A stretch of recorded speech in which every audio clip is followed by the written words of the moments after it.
गांव की एक खूबसूरत नवयुवती अपने 3 साल के बच्चे की चिड़ियाघर घुमा रही थी।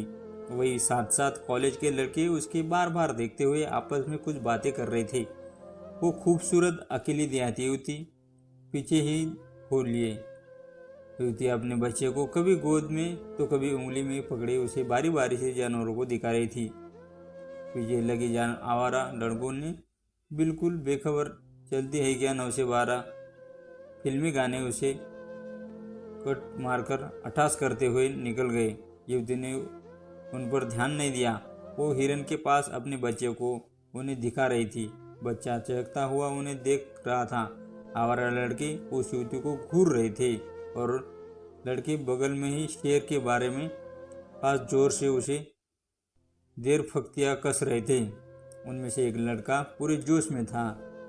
बाड़े के ऊपर उसे निगल पर बैठे भन्ने गाने गा रहे थे। युवती बच्चे को लिए शेर को दिखाने चल पड़ी। युवती को देख ऐसा प्रतीत हो रहा था कि उसने उन लड़कों के नतीक को भी भय नहीं है। वे उन्हें अनदेखा अनसुना कर रहे हैं। युवक उत्साहित हो उठा। सभी ठहाके लगा रहे थे तो युवती बाड़े के पास पहुंच चुकी थी। तभी बाड़े के ऊपर चढ़ा लड़का लड़खड़ाते हुए बाड़े के अंदर गिर पड़ा। लोगों के होश फाख्ता हो गए। बाड़े से दूर बैठा शेर उठ चुका था। उसने गुर्राते हुए कदम धीरे धीरे से लड़के की तरफ बढ़ा दिया। उसके दोस्त असहाय होकर खड़े थे और सिर्फ चिल्ला रहे थे। भागता हुआ एक गार्ड आकर शेर को आवाज़ देकर जाने को कह रहा था। 1 मिनट के भीतर अफरा तफरी मच चुकी थी। शेर को आता देख गिरा हुआ लड़का डर से काँप रहा था। उसके जोश के साथ शायद ही वो बहुत काँप चुका था ठंड से।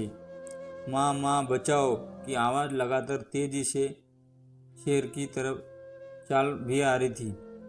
तभी उस देहाती युवती ने अपने बदन से 5.5 मीटर लंबी साड़ी उतार बाड़े में लटका कर दिया। बाड़े में गिरे लड़के ने तुरंत उस साड़ी का गिरा हुआ मजबूती से पकड़ लिया। फिर लोगों की मदद से उसे निकाल दिया गया।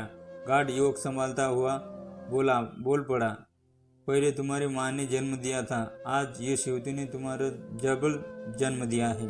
सिर्फ ब्लाउज और पेटीकोट में खड़ी वो अर्धनग्न युवती अब उन लड़कों को उनकी माँ नजर आ रही थी। अंत में हो सके तो किसी बेवजह सताओ नहीं, पता नहीं वो कब तुम्हारे लिए देवदूत बनकर खड़ा हो जाए।